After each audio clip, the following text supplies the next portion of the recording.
If you're going to influence society, you must be the leader in that area. And when we talk about leadership, one of the things that we are running into from time to time is an historical problem. We are all suffering from miseducation. We have been educated right out of our own self. We have been trained to not trust ourselves. We've been conditioned not to believe ourselves. And we've been specially brainwashed to never know ourselves. And this is a reality in our region. That's because our history is a history of oppression. Oppression is designed to devalue the oppressed. Oppression's goal is to break the spirit of the oppressed. What does one mean when one says break your spirit? This concept of breaking the spirit of a person means that you control their thinking until they surrender. That's breaking their spirit. As long as somebody is willing to fight, their spirit is not broken. But when a person surrenders to the context or the environment or to the powers that be and decide, I'm not fighting anymore, I have to accept what is, that person's spirit is broken. And, of course, the oppressor has succeeded. This has happened to us in the Caribbean. Most of us hate to admit it, don't want to even know it.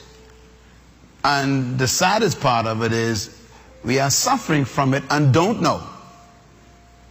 Broken spirits. So we have come to agree with the history of oppression that we are not capable of leadership. And that leadership is only reserved for an elite group of people who are definitely different from we are, and they are chosen somehow by the gods to be superior to us, and so we have surrendered to that context. And they even remind us to, read my lips, stay in your place. You know your place, they say. This concept is real. It still is real in your country right now.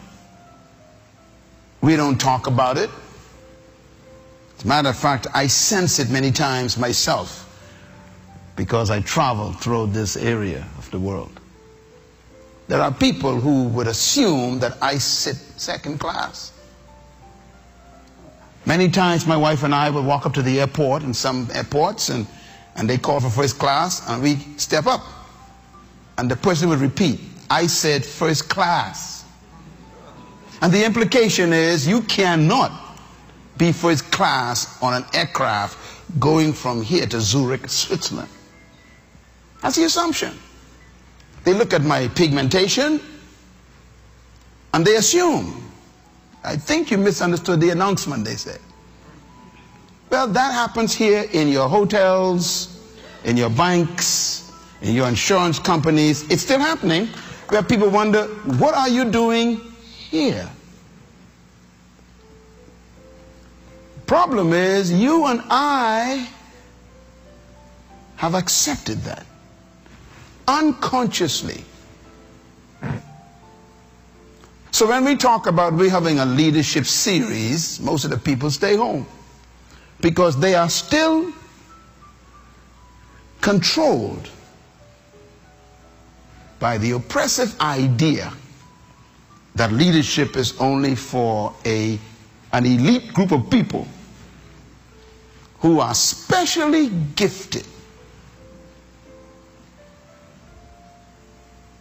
And I, who am just a normal person, average person, that is not for me. This is a satanic concept that you're thinking. Because the entire reason why you were created is leadership. I've been trying to convince you of that for 29 years. And some of you still don't believe me. Because I myself too was trapped by the same misconception about me. I almost believed them. Until one day I was introduced to myself.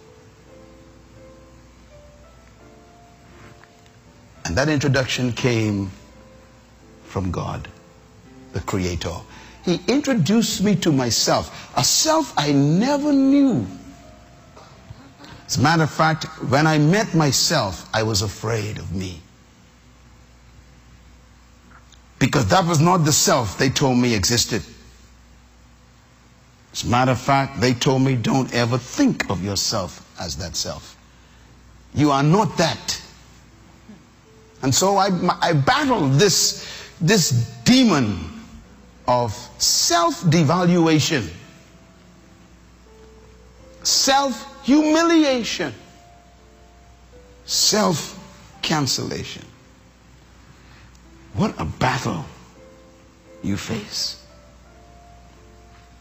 This has been the plight of all third world people.